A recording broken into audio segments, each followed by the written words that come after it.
Yo, yo, yo, what is going on, everybody? We are back with a new episode of Why We Succeed. It's your man, Immanuel, and as you can see, I'm joined by three very lovely ladies on the podcast. Today, I got some very special guests, Bethany, Danielle, and Michelle.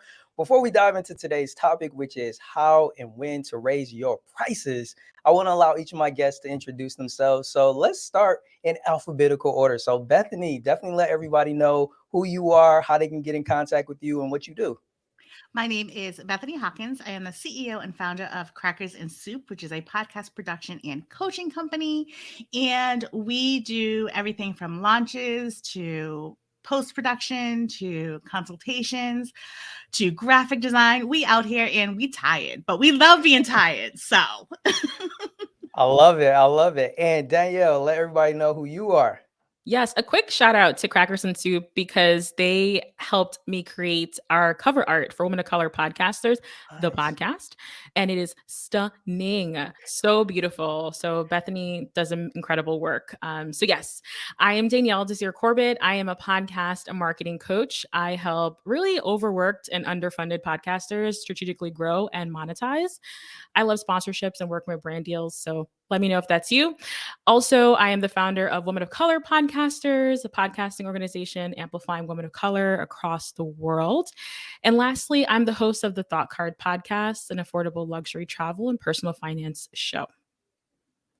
Yo, y'all doing y'all thing out here. And last but definitely not least, my girl Michelle, what's going on with you? Let the people know about you.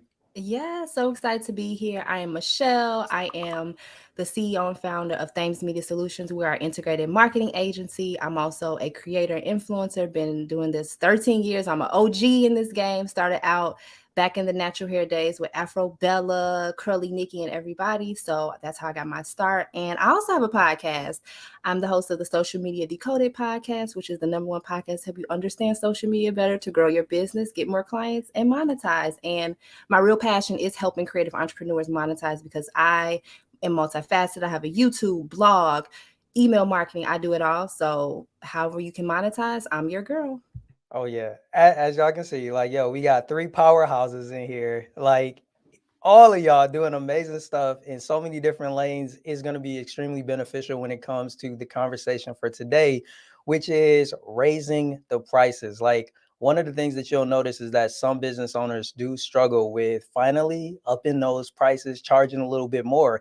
And I want to kick things off with this question. Why do you feel like there is a fear among some coaches and business owners to raise their prices? Let's start with you, Bethany. so I think that the fear revolves around hour and time and being in that employee mentality where you're trading time for money instead of taking into consideration all that you've learned and acquired in your transferable skills in what you're doing. So a lot of people when they're first starting out are taking into consideration it's going to take me 3 hours to do this. I charge this much per hour, so I'm going to make my product that final price. No, honey. You're not doing any of the overhead costs. You're not doing any of the knowledge that you've had to find and learn and pay for.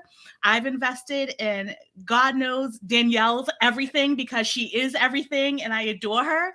So all of the times that I have bought courses or been in part of programs, that is part of knowledge that I am finding. And that should be wrapped into your package price. And I think a lot of people don't even consider that aspect when they're talking about pricing. So true. Danielle, what's your take? Why do you feel like some people are afraid to raise the prices? I think it's fear of rejection, right? Like, Yeah. especially if you've been in the game for a little while, people know your rates, they got uncomfortable. If you raise them, you're like, are people gonna not want to work with me? Are they gonna have money objections now? Like, it's real. I feel like I have a 10-month-old, 11-month-old now, almost one, and he's so brave and fearless, just like tumbling. And I'm like, yo, but like as an adult, we're just like caution and caution and caution. Hmm. So I think it's just the fear of rejection and also the fear of greatness too. I feel like, what if we like, I don't think it's sometimes really loud, but we do think of like, what if I'm super ultra successful at this? That's also very scary. Yeah. And Michelle, what's your take? Why do you feel like people have these fear of raising their prices? Who? Danielle and Bethany, you touched on some good points. I definitely think it is fear. And I think that people make feel like they're coming across as like, oh my God, I'm all that because I'm charging $5,000 or something like that. But I honestly think that charging per hour is not the way to go. Like you said, Bethany, you charging per hour is going to get you in a place where you might be unhappy, because if you charge per hour and it takes you 10 minutes to do something, then that's not really beneficial to either party, is it? So I think that skills and experience do come into play. And I myself have had to come to the realization of this, because when I first started out, I was charging like $200. And that's not what we need to be doing, especially considering that I have like 14 years experience in marketing and social media. So I am backing my pricing on the education, the experience, but also the customer experience. So I think that Right. we need to look at that and say, well, I use Slack, I use ClickUp, I use this, and roll all of those fees into your price, so that then you're not resenting your clients. Then you're not resenting the amount of work that you're doing, because you know that you have charged a rate that is beneficial and that can cover everything that you have to do into whatever product or service that it is. Right. And another thing that I've experienced as well is people often have limiting beliefs, right? Whether it's their mindset or their history with money, and just feeling like it's wrong. Like some people actually don't feel comfortable charging higher prices because of how they were raised about looking at money and treating it, and operating a business, and oftentimes is completely new to them. So often having those limiting beliefs about business, about money, is also another reason why they have that fear as well, at least in the experience that I've had with conversations with people. With that in Can mind, I'm yeah, sorry. of Can I course, just piggyback on that a little bit? you definitely can.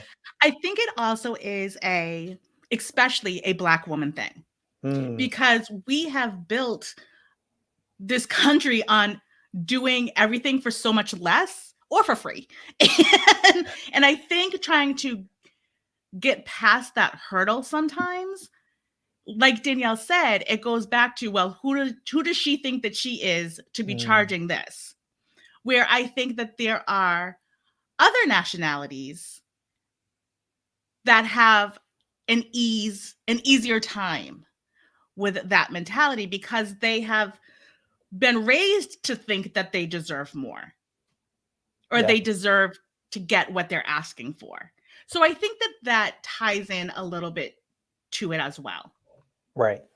With that in mind, Danielle, what would you say are some things that people can do to begin overcoming those fears that you mentioned, that they typically have surrounding this?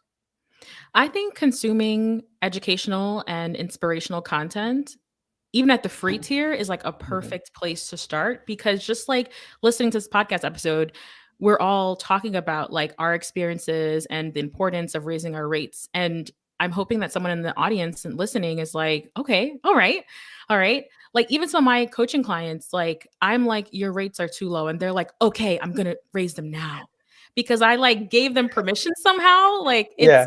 which I did not, you know. I'm just like encouraging them. So part one is like looking for content, looking for people who aren't afraid to share the behind the scenes and who are encouraging you to strive for more and be more.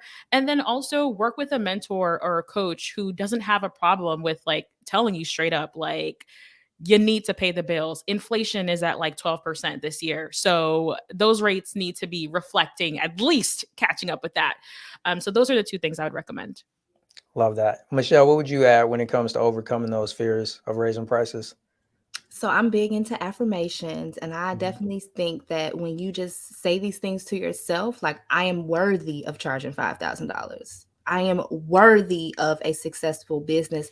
Really feel that, because I agree with Bethany. I think that as Black women, especially, we have been so just underrepresented, undercharged in the marketplace, in the workplace, that it does become difficult, because I have trauma from 9 to 5, from my 9 to 5, where I used to work in healthcare, and not being, appreciated. I was actually fired because I was Black. And so that Wow. just led down a whole nother like thought process for me. Like, oh my God, if somebody can fire me because the color of my skin, like this is in 2016. Like, so this is not in like 1957, right? It's in 2016. So it's still going on. And so I feel affirmations have helped me. If anyone is listening and you like to listen to affirmations, just feel into that and really speak it out, write it down. I deserve to have a successful business that's a multi-million-dollar business. When you start to feel that, your thoughts change. But also always just to keep up on, reading and educating yourself. There's a lot of great self-help books out here. You Are a Badass at Making Money. You Are a Badass is a really good book. It's like the first book that I read when I started to, I don't know, I guess you want to say on this, your spiritual journey, whatever it is, the journey to knowing that Michelle is worth it. That's the first book that I read. Nice. Yes, I want to Danielle? just jump in real quick and say to the fact, and now I lost my thought, so forget it. It'll come back. It'll come back. Okay, I'll circle back after Bethany. Perfect. Bethany, what would you add when it comes to overcoming the fear? Danielle, if you think of it, just jump right in. Like, oh, go ahead, girl. Go ahead. Yeah. The amount of energy it takes you to acquire one high ticket client versus hundreds of low ticket clients, it's literally the same, maybe even less energy, right? So I think that money is a value exchange, an energy exchange. It's a currency, right? There's current in the word currency. So thinking about how much effort and energy it takes is really important as you're thinking about raising your rates. For me personally, when I'm feeling resentful a little bit and I'm like, this does not feel worth it. If I'm not energized, my rates are not comparable to the energy that I'm exchanging and putting into this. So just things to think about. It's a little woo-woo, but seriously, energy is currency. Nah, that's good. Bethany? So numbers don't lie. Your thoughts lie to you. Your feelings lie to you. Your head trash lies to you. Numbers do not lie. So if you take an itemization of all of the softwares that you're using, all of the electricity that you're utilizing in a month, all of the software program, whatever you're doing in order to create that on behalf of the client, you take an itemization of what those costs look like, and then you have a projection of what you want to bring home. Like what are your foldable dollar bills want to be every 2 weeks? And it is not comparable at all. And you see that you're in a deficit. That number is never going to lie to you. So you have to say, I'm an entrepreneur, but I am killing myself working 16-hour days for what ends up equating to 20 cents an hour. So reverse engineer what you want to take home. Have an itemized list of all of your expenses, including, do you want staff? Do you want contractors? Do you want employees? Embed that within the body of your package prices, and then hike it up like 2%. Love that. Yeah, Danielle? One thing I wanted to mention is that I adopted this daily practice of looking at my income on a daily basis. And that really has affirmed, like, sometimes I feel like you ain't doing enough, but I'm like, well, the bank account says otherwise, right? The proof says otherwise, right? Something else that I've learned along the way, specifically from Fo Alexander from Monetize Mama podcast, she has an episode where she talks about this gap framework, where anything she's doing in her business either is for growth, it's for authority building, or for profit. So sometimes the things that we do today is like planting seeds. It's authority building. It is making sure we're visible. But then sometimes the things that we're doing is for profit. So having two things that like debrief every day, looking at my numbers, and then looking at each task I complete and trying to figure out which of these buckets it's filling could really help to figure out, okay, do I need to charge more? Where am I at? Am I comfortable or whatnot? Right.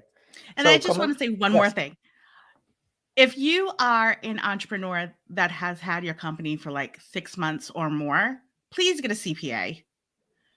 A CPA will change your life. My CPA puts me in check, and I will like hang my head, and I'll be like, I know. Because they are in charge of looking at your numbers. And a CPA worth their weight in salt is going to meet with you monthly and they're going to say, what is this expense line? Why are you spending so much money on this? And when you have to explain to somebody why all of that money is going out the window, and then they in return say to you, well, you could have put it towards marketing. You could have paid Michelle. You could have hired Michelle to do all of your marketing. Instead, you were going to your 28th training when you're making six figures. You're good on the training. Yeah.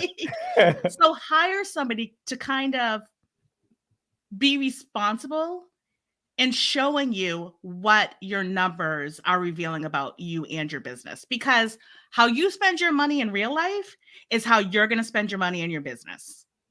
That's good. That's good. So coming over to you, Michelle, if you don't mind, share with us your experience, either the first one or a memorable one of raising your prices and kind of the emotions you went through and ultimately the results that came from it. Oh, this is a good one. So memorable experience when I first left my dream job in marketing. Yes, I used to work in marketing, travel the world, and do marketing for a great brand out here. I left my job and decided to start my agency. And so, when you leave your 9 to 5, you're like, okay, well, what do I charge? So I did research, of course, but I also wanted to help people, of course, get testimonials and referrals and all those things. So I remember there was this one woman who I knew, and I was like, okay, let's meet and talk about social media management. And she was like, oh, since you're just starting out, but then let's remember, I'm not just starting out. I've been doing this for the last 2.5 years for a brand. But besides that, I've been doing this since 2008. She told me I should charge $200. And I looked at her like, to manage your social media. And I mean, there may be people on here that not understand social media management. This is why we are still in this age and the social media managers are tired. And so I hope to be one of the people to change the perception of what social media management actually is. It is not just posting to Instagram and saying, come to this post. So I was like, $200? You have to be kidding me. So I went to the drawing board. I remember there was this girl who was hosting a masterclass about agency owners. And she was like, you could charge $2,500 per client. And I was like, say what? I could charge $2,500 the client. What have I been doing? I think I was charging like maybe $900 at the time. And I'm like, you know what? She's right. Because if I want to hire contractors and other people, someone has to pay for that. Like, so I started to charge the $2,500. And that was the first time that I just, it was like, it was in my face, like, you should charge $200. I'm like, no, that's not like the thing. So again, I went to the girls' training. She taught how to do an agency model, what all that looks like, hiring people. And I'm like, okay, this sounds like a better option than me slaving for $200, which I can't pay anybody. And that that can even pay my mortgage. So you have to think about things like that. So that was the first instance where I was like, I need to charge more. And I have not looked back since. And my rates are definitely not still there. They are, because once you keep going and you're like, oh no, this client had all these things, or you learn as you go, like what is actually needed in that service. And then, like you said, Bethany, you can go back and reverse engineer and look and see, okay, well, this actually costs $4,000, or this actually costs $10,000. So that was just the first instance. And I was like, yeah, I'm not charging $200 ever again. Maybe for a one-on-one call, but probably not. Oh, I hear that. Amazing. Coming over to you, Danielle. Tell us the story behind a memorable moment when you raise your prices. Yeah. So I want to talk about how sometimes the people who you love can keep you small. So I run a podcast marketing coaching business, and I had my rates the same amount for like 2 years. And I was getting my clients' results and adding on to the program more resources, more templates, things that have helped me secure the bag. And I talked to a family member, and they're like, in this economy, it's a recession, kind of, and I was like, no, like, I have been putting in the work. I have the testimonials. I have the client results. I meet with all of my clients so I could figure out what their pain points are. So I feel like I'm worthy of commanding this dollar, this larger investment. And I updated my site, and I added the dollar amount. And then 2 weeks later, I had a referral come through. So someone who referred me, and I secured the client for that larger high ticket. And guess what? My roster of like potential leads who do consult calls with me are still the same amount than it was 2 years ago when I had the lower rate. So I say all this to say that sometimes your family who loves you, they're not your advisor. They're not your financial advisor. They're not part of your CEO sweet team. So take what they say with a grain of salt because they can be holding you back. And again, once you, like Michelle said, once you start embracing like this abundance mentality, you may see that the clients, they don't even question it, and the ones that do are not a good fit for you to work with right now. Yeah, that's good. Coming over to you, Bethany. Tell us about a memorable experience you had when you finally raised your prices. So looking back, I was like, wow, my starting prices were bat guano crazy low. I couldn't even pay my mortgage. Michelle and I, we would have both been homeless living underneath the same bridge. But I don't even remember. I was just like, I'm going to raise my prices because I can't live this life.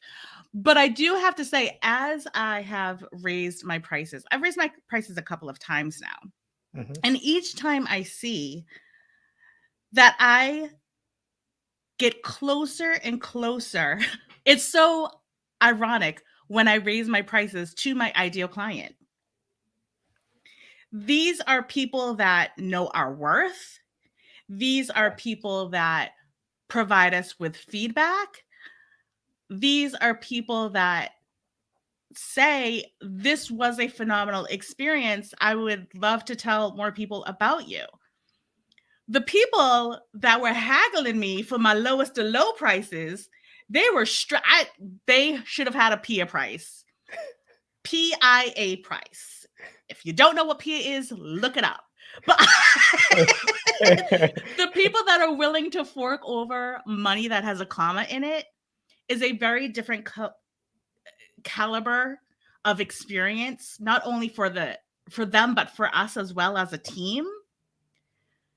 So if you take anything from this conversation, you may be inviting people who are not your people with your price point. And as soon as you increase that price, your people may find you because of that. That's good. Can I just add, you definitely Bethany, can. You are 100% right, because when I started out, I did not have really good clients. I mean, stressed out, team crying. I've had team members call me, clients disrespecting them. It's been such a ride.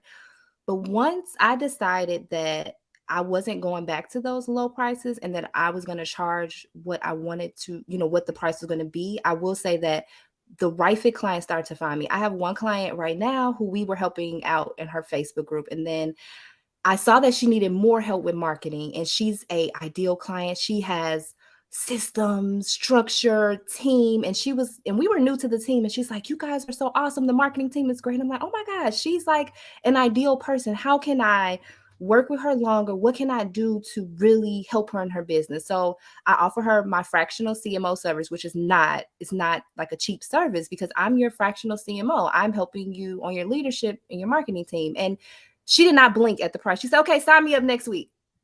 She didn't blink, but it's because she's that right fit client. And then I had another client that I've been working with for 2 years. And again, she needs more help. And so I said, let me offer this to her. She took it, but she's also my ideal client as well. So if you have those clients too that you think are really great, if you have another service, offer them that. But I guarantee you they won't blink at the price. They'll be like, fine, sign me up tomorrow. And then they won't bother you every day. They won't text you. They won't Slack you 24 times a day. You have to actually check up and follow up with them. Sometimes I'm like, sis, I paid you. I mean, you paid me, but I haven't talked to you in 7 days. But they won't even bother you. So that's 100% right. Yes.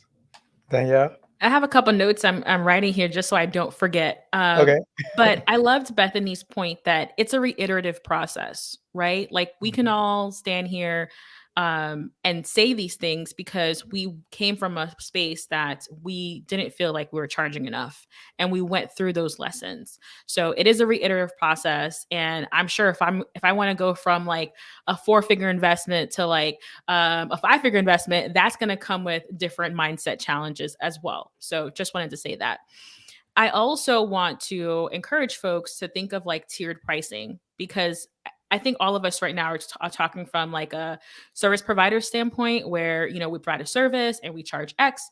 But like some things that I do as well is like I offer lower ticket digital products that allow for more passive income, and I can help my clients secure transformation that's smaller, right? And that starts them to like get introduced to me and like the value that they can get working with me, and open their horizons to what a greater investment could look like. So think about your value ladder. I think that could be really helpful, because there is products you can create for the people who don't have the budget, but they won't be getting the same amount of attention that they do provide, you know, with your one-on-one clients, for example. All right, great points. Great points. Coming back up to you, Bethany. Let's start talking about the win of this aspect. When can coaches and agency owners know that it's time to start raising their prices? They have to know themselves. They have to know their why. Why? What are they looking for in the near future, in the future, and work accordingly. So if they are maxed out in their time and in their energy, it could be because they don't have any team members. So if they're looking to get into team members, doing an assessment of what team member they need, what that cost looks like, and then charging accordingly. So always tapping into the reasoning behind it. I'm not against, but I don't encourage people to say, raise your prices, and people have no idea why they're raising their prices. They don't, there's no plan, and they're just like, oh, because Joe Schmo raised their prices, I should raise my prices. And it just doesn't make sense. So I am an explainer. So if I don't explain to myself, how can I explain to you? So really tapping into why you're doing it and what your goal is going to be. And then you have the pure reason of why you want to increase your prices. Love it. Love it. Coming over to you, Michelle. What would you say? When can they know it's time to start raising their prices? Yeah, I definitely agree with Bethany. I think you should look within your business. Like for me, I knew it was time to raise my prices because I just wouldn't be able to sustain the type of business model that I had if I didn't raise my prices. An agency business model is different from a lot of business models, right? Because now I'm paying someone else to do like portions of the project work that we have to do. So not only do I have to pay myself, I have to pay them. And I'm going to be honest, in the beginning, most business owners don't pay themselves anything. I know all of you may be listening, you may have seen the Benzes and Teslas that all the Gucci and Prada people buy. But here's the real thing. When you first start out, you may not have any money to pay you. You're going to have to build that up to be able to pay yourself and to pay a team. So I really think you need to look at your current business, your model, like what money have you made so far, and start to assess that. If you say you want to make 6 figures, you cannot charge $200. I don't know why I keep saying $200, but like that's just where I started. And I want people to know that that's $200 is not enough to run a business, to pay people, to pay for all the subscriptions and services that we use as online business owners. So take an assessment of your business and look at the past amount that you make, because I'll be honest, my first year in business I made $24,000, which is not enough to do a whole lot with. And so after that I went to the drawing board, and then I was able to create 6 figures. But I had to look within that first and figure out, okay, these prices need to raise, we need to cut this out, I don't need this tool, maybe I can get somebody else to do this and we can bring things together. But you have to look within your business model, and you can't just go off of, I'm just going to raise my prices tomorrow. I think you should definitely have experience as well, but not only experience, what are your clients saying? Are they happy with your service? Are they happy with how they're being treated? That's huge too. So I would say look at those things first. Most definitely. And coming over to you, Danielle, I know you're going to have to hop off shortly, but can you address when is the right time to raise their prices? And then definitely let everybody know how they can get in contact with you if they want to connect after the show. Absolutely. So your results, your client results will let you know how things are going, right? I'm not saying, especially as a coach, like I can't drive all the results. Like I can lead and guide, but sometimes your client just has to do the work, right? But if you see that they're transforming, they came into the door one way and they're out another way completely, like 180, 360, doing incredible things, that can be a clue. And I think for me, I'm always looking for clues of success to see how I'm doing in my business. Sometimes also your clients will tell you like, I'd pay more for this. And word, how much more? Like let's dig into that. Like let's hear about that. So I think that's another clue. Also, I always think about I'm a person, right? And I have personal finance goals.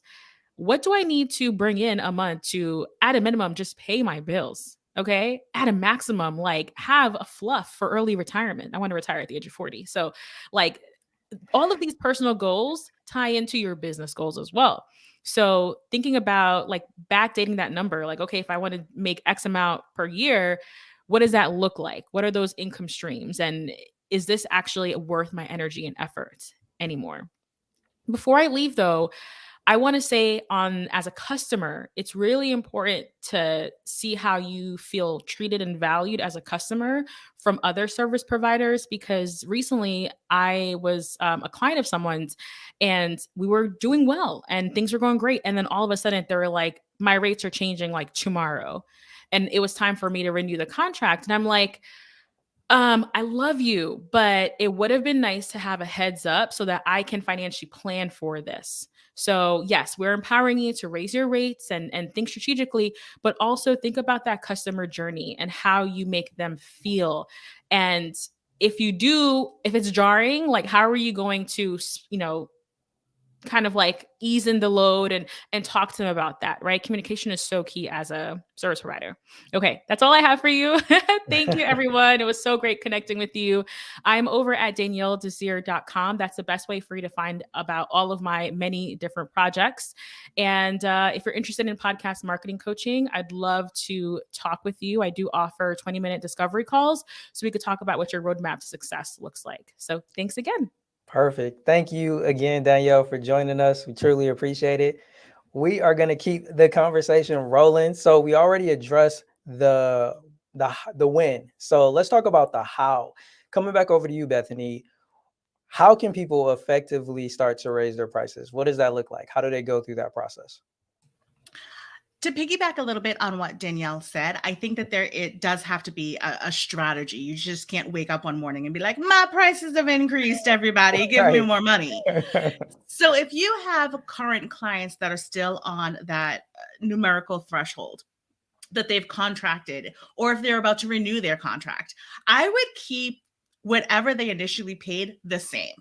I wouldn't go to my current clients and be like, hey, we did a price increase. You owe me $500. Like, what? That is wild. But there are people that do that.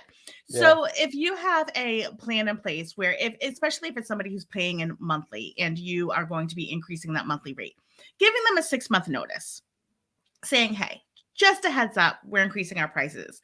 Or if you want to increase a package price, letting your current clients ride on whatever they paid you, and then new incoming clientele, let them know this is our price. They don't need to know that you increased your price. They're just like, okay, cool. Or they're like, can't afford you. No one's gonna die if they don't hire you. Like, you just keep it moving. So those are my strategies when I increase my price. Nice. Michelle, what would you say are the hows? How can they effectively raise their prices? Yeah, I definitely agree with Bethany. Do not just say, tomorrow I'm raising my prices. Right. For my current clients, I have not done that. Like if they were at a certain rate, I keep them at their rate. But when I had the opportunity to say, but I can offer you this, then that's a different story.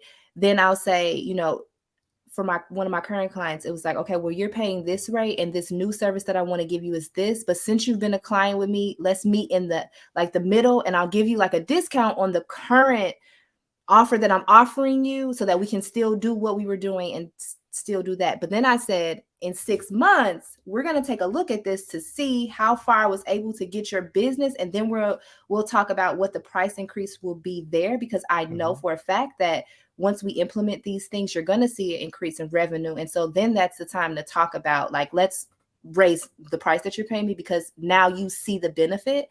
I think that may be good for people who, you know, want to raise the price of their current clients. Maybe say, okay, I have this new thing, this is the new rates, but what we're going to do is we're going to offer this to you, maybe at a discount, if this is what you want to do. And let's talk about in the future the price once you see that return on investment. Because I don't believe in just saying, okay, well, tomorrow you got to pay me 65 grand. It's like, no, that's crazy. You want to give them a heads up. But that's how I would go about it. Definitely letting them know. And just thinking about too, like, how to do it in a tactful way that just, you know, won't piss off your client. You don't want to lose clients. I mean, that we don't want to lose clients, but you can fire them if you need to fire them. But definitely to just look at those things. Yeah. And that perfectly goes into the next thing that I wanted to talk to you both about, which is how to avoid losing the clients that you currently have when you do raise your prices. So, Bethany, can you kind of expound on some of the things that people can do to make sure that they don't lose clients they already have? I think that it's really important as service providers and or coaches to maintain a regular rapport with your clientele. And in that, I send my clients a weekly project every Monday. I send them an email letting them know where they are in their project, what, you know. And within the body of that discussion, there comes the respect. And I really enjoy the majority of my clients. Yeah.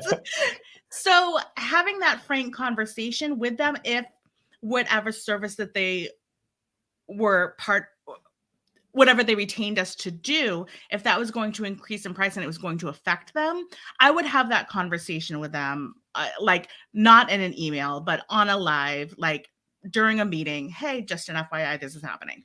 Because for post-production, because the majority of my clients work in seasons, if I were going to increase my price, I would let them ride out their season package. And then I would say to them, next time for your next seasoning opener, I just want to let you know we've increased our prices. But as Michelle had said, I'm going to give you a discount because you're a reoccurring client and I appreciate you and I appreciate your service.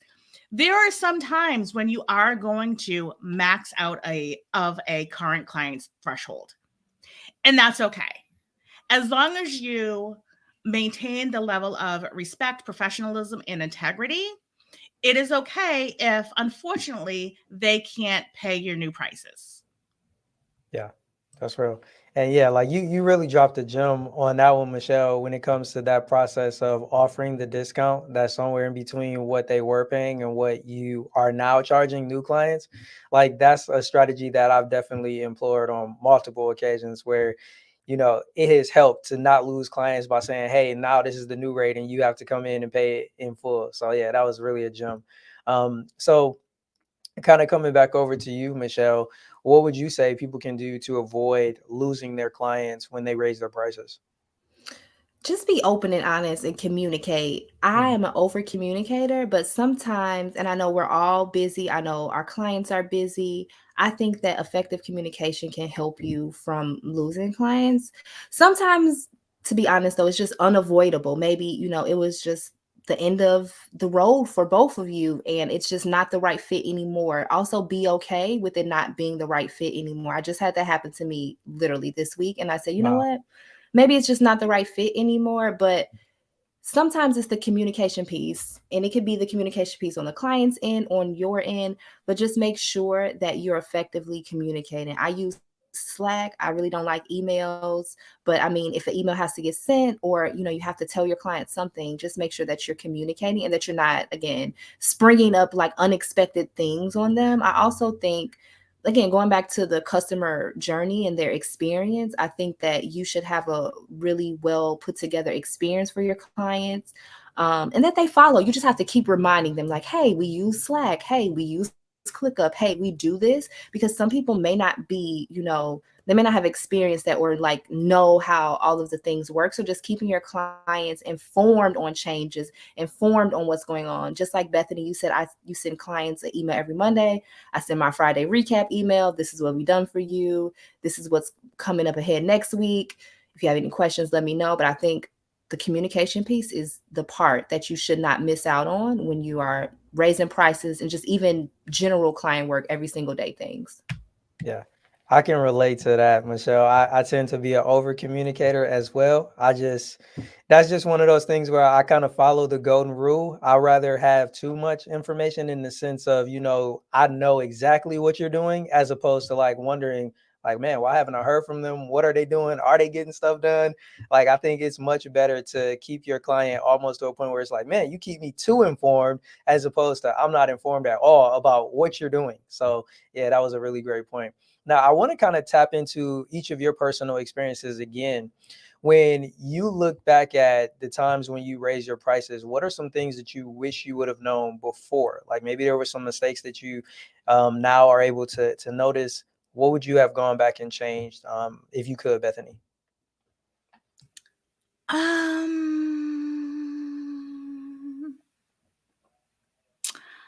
don't know how to answer this. I'm gonna throw it to Michelle while I Okay. think. Michelle, go No answer problem. for us. I just wish that I would have known that it will be okay. To be honest, like everything will fall into place. I don't know, if anyone listening is spiritual, religious, whatever, but I'm a very spiritual person and I just know we'll always be okay and that God will have my back if I change a price, if I let a client go, if a client decides they don't want to work with me anymore, it will be okay. Because in the beginning, you want clients and you might be like, oh, I got to work with this person, this person, this person, this person, and you're working with too many people and then you raise your prices and everyone leaves. But it's like, be okay with things not being okay.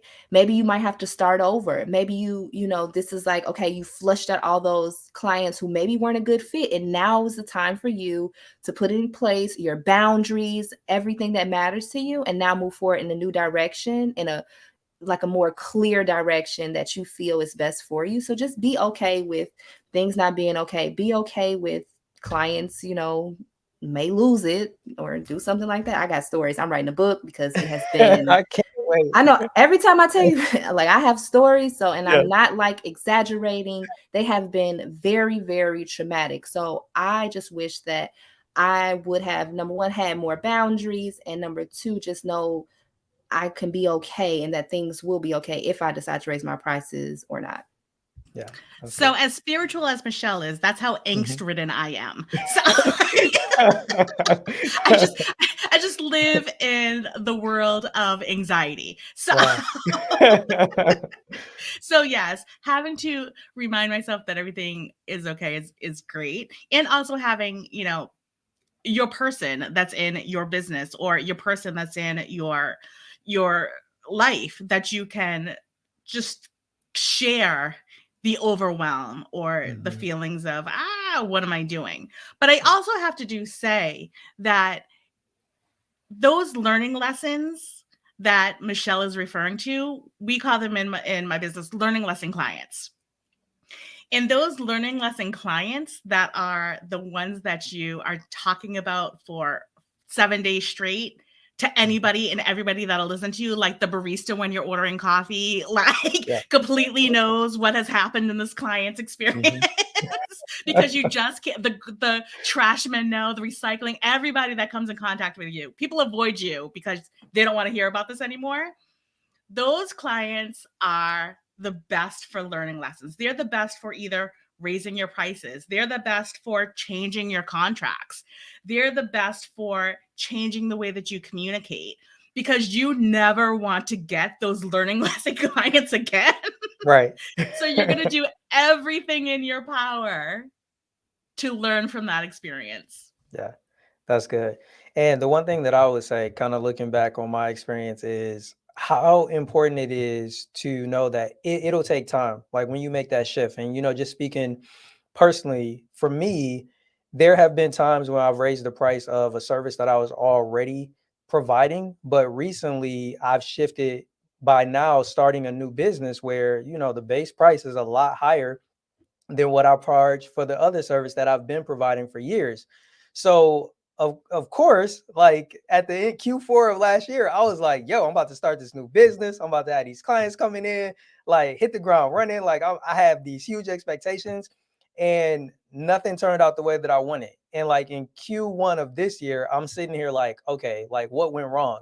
And I'm like, yo, I didn't pace myself. Just because I have a new service and it has a higher ticket price doesn't mean that clients are just going to just start dropping out of the sky.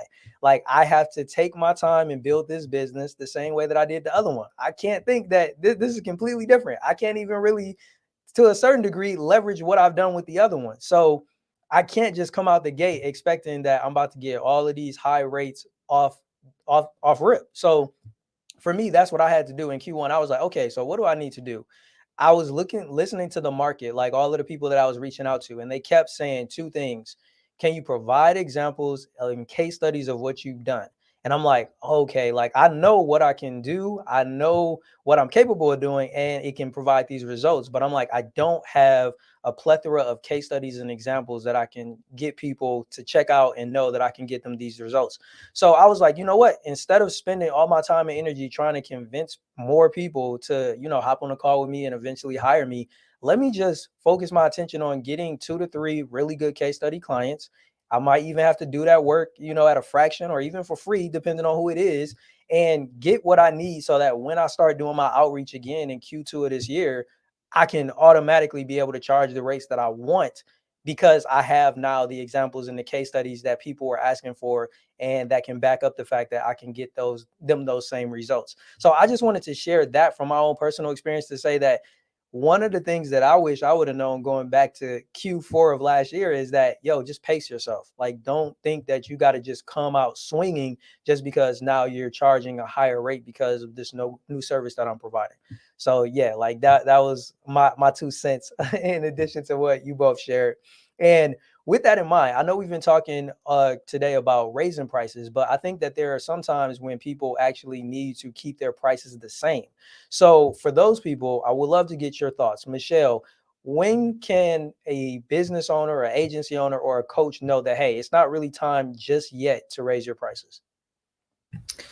I think that you have to look at to what you're offering to the clients. Like a one-on-one call, I mean, I wouldn't be like, okay, this is 12 grand for a 1 hour call. So I think you just have to, again, look at do your research, number one, on the market, what other people are charging. I don't know why we're scared to like look at what other people are charging, because it's like, if it's in your industry, you want to know like what the standard rates are. So you're not like severely overcharging, but severely undercharging. So I say, definitely look at, and research what other people within your same niche might be doing, but don't go overboard. I think that like a one-on-one call, like, I don't think that should be like 6 grand, right? So maybe think about, okay, well, can I offer this for $299? I'm just throwing something out there. I don't know. I like numbers, whatever. Yeah. I guess I like this 200 number, but $299, right, for a 1 hour,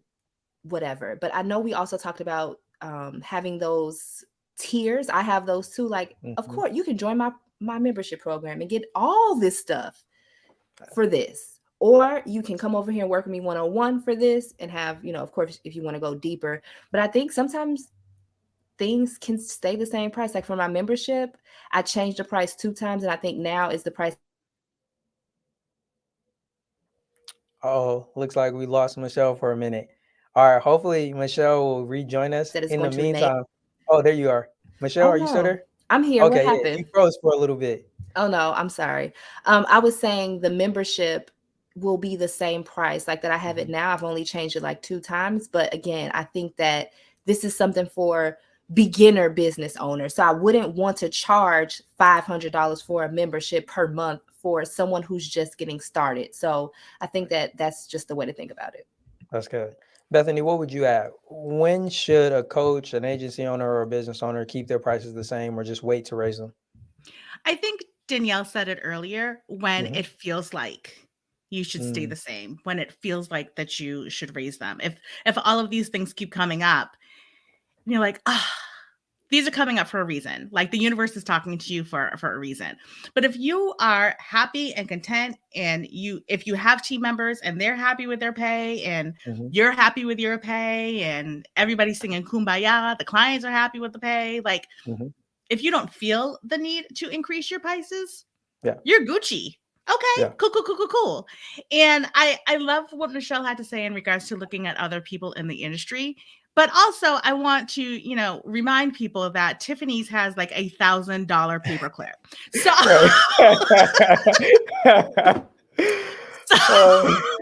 so if you could pay $1,000 for a paperclip just to sit up on your counter, just to say that you have it, you can pay $1,000 for 60 minutes with a coach that's truly going to change the trajectory of your business, your podcast, whatever you're retaining them for.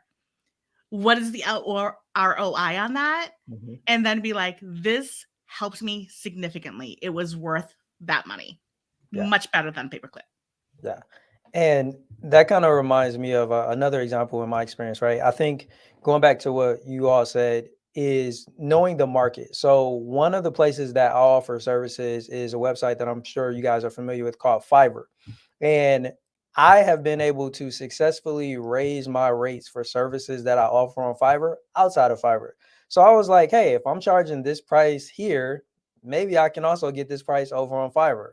Well, guess what? Like orders that I was getting on certain gigs, they halted. And I was just like, okay. So what I started to do is like, not the fact that I can't raise my prices, but I felt like, okay, that initial price was a huge jump. Now I'm seeing like a complete almost standstill of getting new gigs coming in. So like, I was like, let me retrace it. Let me just incrementally raise the price. And I would say within the past month, I've seen an increase of those gigs come up. It wasn't as much as I would want to charge, as much as I'm charging outside of Fiverr, but it's a lot more than what I was charging before I made that huge price jump. So I think that also kind of goes along with it in to just highlight the main point of what I'm making is sometimes you got to test it. So it's not that it's not time. It's not that you can't raise your prices. It's just that you still need to do a little bit more testing, whether that's on a marketplace like Fiverr, Upwork, or something like that. Or if you're doing outreach and you're hopping on discovery calls, pick a certain percent of people that you're going to present your new offer or your new tier or your high tier pricing to, and see how it works and make tweaks and test it along the way. So that would be the last thing that I would share about that. But man, this has been an absolutely amazing conversation. Before we wrap up, I wanted to see if either of you have any last or closing words that you like to share with our audience. So coming back over to you, Michelle, any last thoughts that you like to share about raising prices, when and how to do it? Yes, this has been such a great episode. I hope that there were some gems dropped in here that you all can pick up and implement. Parting words, just your gut instincts don't lie. So I'm really a person that goes with my gut. And if you feel like it's time to raise your prices, raise them reasonably. Just be reasonable about what you're doing and really consider the strategy, the reason why, and know your numbers. I know we talked about numbers. Know your numbers and know why you're doing this, but then go back to your why, right? I know that we're talking about money and a lot of people don't like to talk about money, but go back to your why. Like, why did you even start this business? Then you will probably feel better about raising your prices, because it's like, for me, I started this for generational wealth for my family. And every single day I wake up knowing that if I don't charge enough, that I won't be able to take care of my family. So just going back to my why every single day keeps me in check. And again, go with that gut feeling. If you feel like you've been slaving for hours and hours and not getting the output that you would like, it might be time to raise your prices.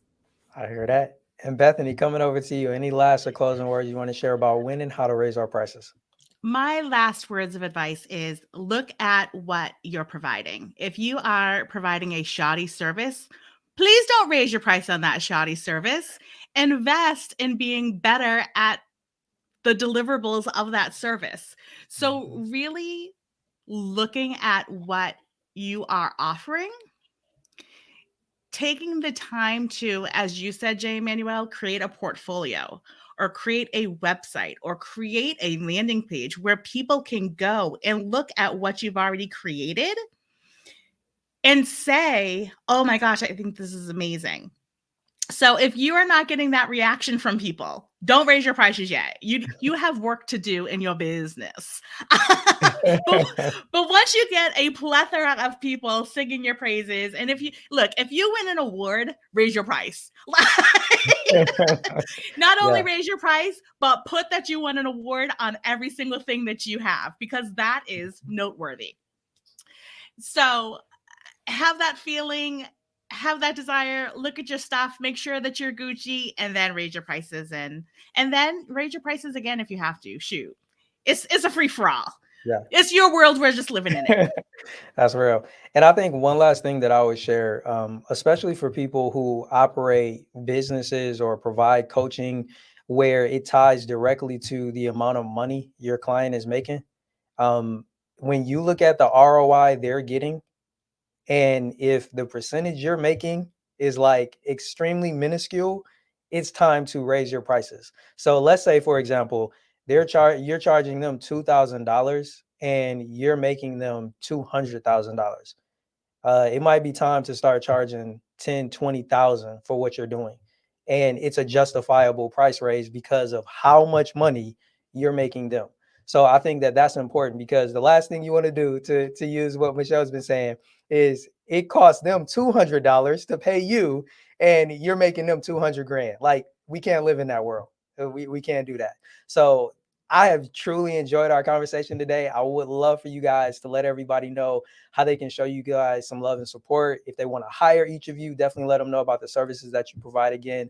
Let's come over to you, Michelle, and then we'll close it out with you, Bethany.